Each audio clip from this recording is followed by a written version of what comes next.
मुझे मुल्ली बोला गया, मुझे आतंकवादी बोला गया। ये शब्द एक पढ़ी लिखी सांसद के हैं, उस सांसद के जो बहुत छोटी उम्र में ही लोकसभा तक पहुंची, उस सांसद के जो संसद में बोलती है ना तो उन्हें सुना जाता है, क्योंकि बहुत सहज तरीके से अपनी बात रखती हैं, तसल्ली से अपनी बात रखती हैं, मृदुभाषी हैं। मैं बात इकरा हसन की कर रही हूँ।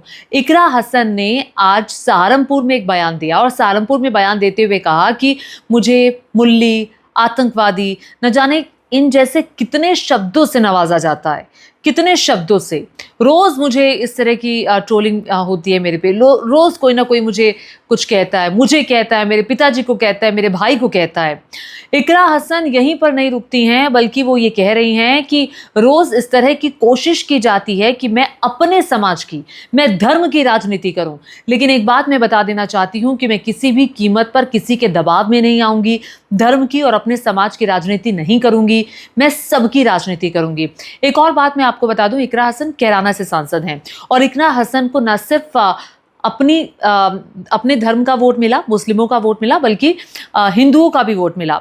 मैं आपको बता दूं कि इकरा हसन ने दरअसल यहाँ पर इशारा करते हुए वहीं के ही पूर्व सांसद की तरफ कहा था कि पूर्व सांसद की जो बहुत अत्यंत क्लोज मन है वो मेरे लिए अभद्र भाषा का इस्तेमाल करते हैं। अब इसी को लेकर जो पूर्व सांसद है, हालांकि पूर्व सांसद का नाम जो है वो प्रदीप चौधरी है, उन्होंने भी बयान दिया है। उन्होंने कहा कि इकरा हसन अपने आचरण को सुधारे।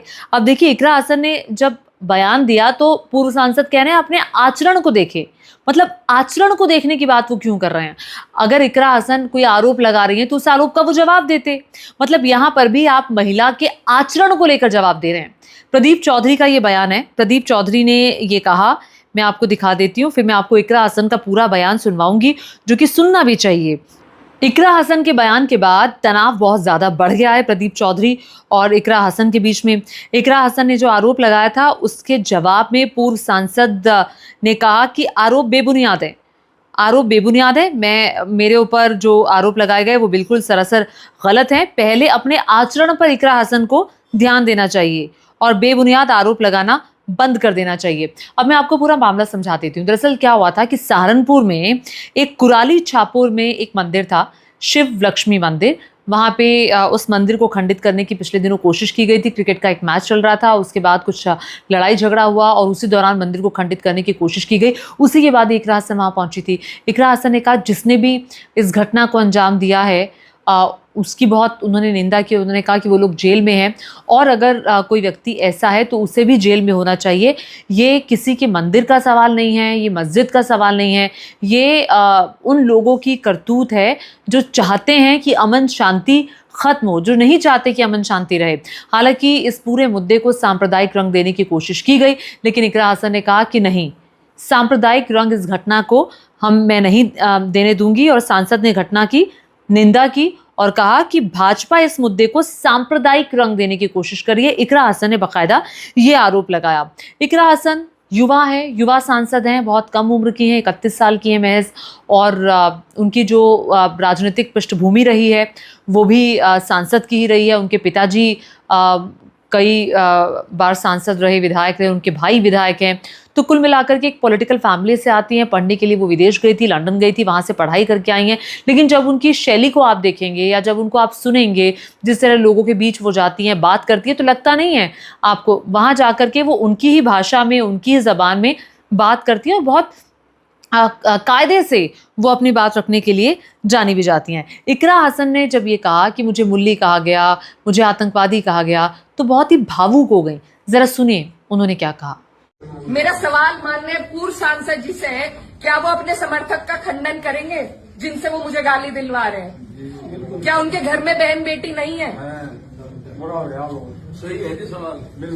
मेरा सवाल सीधा सिर्फ उनसे है कि उनका अत्यंत नजदीकी समर्थक, पहले मुझे मुल्ली कहा गया, मुझे आतंकवादी कहा गया, मेरे बाप तक को गाली दी गई, मेरे भाई को कहा गया। जो लोग ये पूछते हैं कि मेवात वालों को माफ कर दिया था और उसे क्यों नहीं माफ किया, उन्हें मैं ये बताना चाहती हूँ कि ये पहली घटना नहीं है, ये पहली नहीं है घटना। और सीधी सीधी जो गंदी गालियां दी गई हैं वो सिर्फ मेरे नहीं लगी, मुझे नहीं फर्क पड़ता, न उस व्यक्ति से पड़ता, न उसके चरित्र से पढ़ता ना उसकी बोली से पढ़ता। लेकिन जो संदेश समाज में जा रहा है, और मुझे खुद कप्तान साहब का फोन आया कि आप तहरीर भिजवाइए, मैंने नहीं उन्हें करा, वो भी आज यहीं पे है, कोई भी जाके उनसे ये बात पूछ सकता है, क्या मैंने उन्हें करा था कि तहरीर दो? कप्तान साहब ने खुद मंगवाई। और ऐसे लोगों के खिलाफ कार्रवाई होनी चाहिए। एक तरफ तो ये सरकार हमारी बहनों को एसडीएम की कुर्सी पर एक एक दिन के लिए बैठा रही है, जब उन कुर्सियों की शोभा ही नहीं रहेगी, कोई गरिमा नहीं रहेगी, तो क्या फायदा है वहां बिठा के? तो देखिए, मुझे लगता है राजनीति में मुद्दों की बात होनी चाहिए। मुल्ली, आतंकवादी शब्द, अब गुर्जर को लेकर भी एक विवाद हुआ। जो दूसरी पार्टी के नेता हैं उन्होंने कहा कि क्यों इकरा हसन खुद को गुर्जर कहती हैं, वो बयान भी काफी निंदनीय है। जरा सुनिए। इतनी औकात हो गई है इसकी इकरा हसन की, और मैं सही कहा छोटे भाई ने कि ये जो जिस तरीके से ये कहती है कि मैं गुर्जर हूं, जिसने तलवार के बल पर सलवार पहनी ऊंची, वो गुर्जर कैसे हो सकती है? गुर्जर हमारे बहुत ताकतवर, हमारी एक क्षत्रिय कौम है, और ये लोग कट्टरपंथी जिहादी, मैं कह रहा हूं ये सीधी सीधी। तो क्या वाकई महिलाओं के लिए राजनीति बहुत मुश्किल है, इस तरह से शब्दों का इस्तेमाल करना?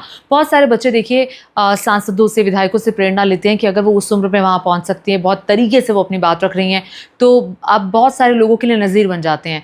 अब ऐसे में इस तरह की भाषा राजनीति में क्या खुद जो उत्तर प्रदेश के मुख्यमंत्री योगी आदित्यनाथ हैं, जो कि बेटियों की पूजा करते हैं, नवरात्र के मौके पर पूजा जाता है, उनके पांव धोते हैं, उन्हीं के इलाके में, उन्हीं के राज्य में इस तरह के शब्दों का इस्तेमाल और इस तरह की भाषा का इस्तेमाल, वो भी एक महिला सांसद के लिए किया जा रहा है।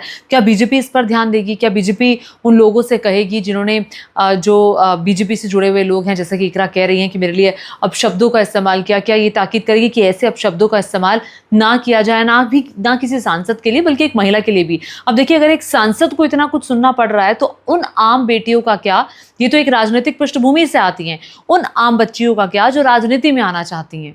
आप तो सोच ही नहीं सकते, अगर आपका पॉलिटिकल बैकग्राउंड नहीं है कि आप राजनीति में जाकर के कुछ बड़ा करेंगे, देश के लिए करेंगे, ये आप भूल जाइए।